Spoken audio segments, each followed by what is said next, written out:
friends, it is time for me to do my first Finish 7 by Spring tag update. That was a mouthful. I have in here all of the things that I wanted to empty or use up by the start of spring. I will link my introduction video down below and other tag videos if you do want to check them out. So I've made pretty good progress. It seems challenging in the sense that I'm doing lots of samples, but many of the samples are deluxe size samples that are not easy to use up. So first up, I have my Caudalie Lip Conditioner. I was a fool and I did not mark this, so I don't know exactly how much progress I've made, but I'm down to just this little tiny nub, so I'm sure I'll be able to finish it up probably within the next, I'd say, month minimum. This stuff is wonderful. I really do like it. I think it's a little pricey for just basically a chapstick, but I've been enjoying it because it came in a little duo that I got from Birchbox. Speaking of Caudalie duos, this is the Caudalie Hand and Nail Cream in some French scent. I'm about halfway through this. I have since found that I don't think this is my holy grail hand and nail cream anymore. I have since switched over to the Body Shop, but I'm still using these up because I do have 3 of these in total, but I'm about halfway on this one, and I'm pretty pleased with my progress. Then we come to my Benefit Dandelion Blush. I have made no progress on this. I think that it's just perhaps the wrong season. I maybe shouldn't have picked this. I will do my best to go back and, make more of an effort to use this up. I'll be honest, I do wish that all my blushes were this size. I think it's the perfect size. It's manageable and you actually have a chance of using all of it. This is still a lot of product. It's 0.1 ounce, which doesn't sound like a lot, but for a powder product, you're not using a ton of it, especially when it comes to blush. So I do have to put more of an effort in to use this. Speaking of Benefit Dandelion, this is the gloss, the matching gloss, and I've made what I think is some headway. I think I'm about halfway through this. I only put this on maybe a few times a day, so I probably could up my game and probably put it in my pocket, bring it with me to school and use it at school because I do apply lip gloss quite frequently at school. But this stuff, I do like it. It's on my lips right now. I think it's a pretty color, but I just have lots of lip glosses and it's time for that one to get used up.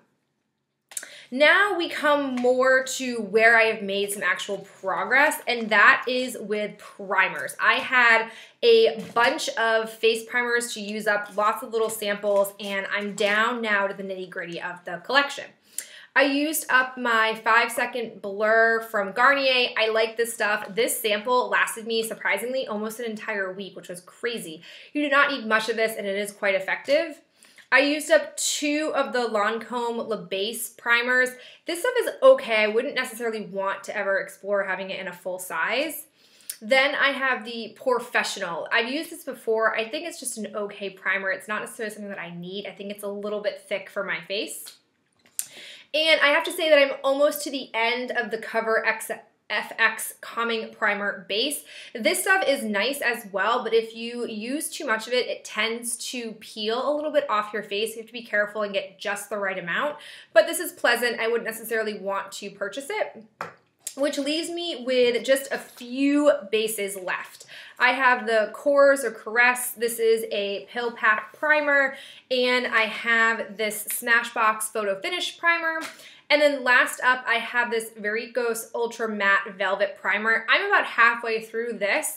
So once I get through the Cover FX one, I'm sure it'll just be probably a 2-week span before these are all gone, which is really great because I do want to go back to working on my full-size primers as I have a pretty healthy collection in that department.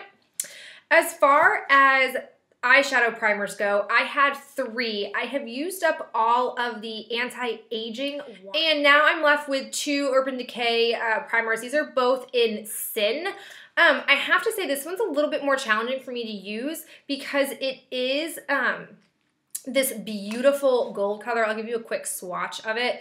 It is such a pretty color. I really like it, but the problem I face is I have been using very light shadow colors or matte shadow colors, so it's been challenging to use this. I think with this in particular, these actually would probably work best not only as bases but actual eyeshadows. They're such beautiful colors, and so it is a bit trickier for me to use these, but I do want to use them both up because I do have, again, a healthy collection of primers that I do want to use. Now we come to my Benefit High Beam. This is a liquid highlighter. I have to say I'm about halfway through this. I popped the stopper out of it because it was really difficult. It's basically like a liquidy cream. It's not super liquidly, not like the Temp 2 sample that I have, and so it's been challenging for me to get product out of here. It's on my face today. I think it's a nice highlight. It's not better though than the Benefit Watts Up. I do prefer that, and as I'm getting closer and closer to the bottom of this, it is even more and more challenging to get the product out. If you guys have any tips on how I can scrape this out, let me know down below because my beauty spatula doesn't fit in here. And I just want to be able to get the product out. I think it'll be easier for me to use if it's not inside this really tiny little tube. I think this is a real big setback in the sample size because it's just not functional packaging, which makes it hard to use a product, which then makes me not really want to ever consider getting a full size. So the Benefit should really be thinking about that because this isn't really the most user-friendly packaging known to man. Now we come down to our final 3 samples, which are these 3 different mascaras. I haven't really been using them a ton because there was a full-size mascara I wanted to finish up. I will say that I'm close to the end of this Lights Camera Lashes for Tarte, and I've used this sucker quite a bit prior to my Finish 7 by Spray, so I feel like there's not much left in here, and the same for this. I've used these all pretty sporadically when I first got them, so I feel like they're all halfway done, if not more. This is definitely on its last legs, so I feel like by the time I give you guys your next update, this will be pretty much gone, and this will probably be close to being gone as well. I just have so many mascaras that I'm really looking to get cleaning out my supply, and I'm starting with my samples first because they seem to be the most manageable. All right, guys, that's my progress. I feel pretty good about it, but I still think I have quite a bit of work ahead of me for this. I don't know how many days we have left until spring. I should probably figure that out. But in the meantime, I will keep using these up. If you're doing this tag, post your video down below or tell me what you're doing for your update, and I'd love to hear from you guys. All right, I'll talk to you in the next video. Bye.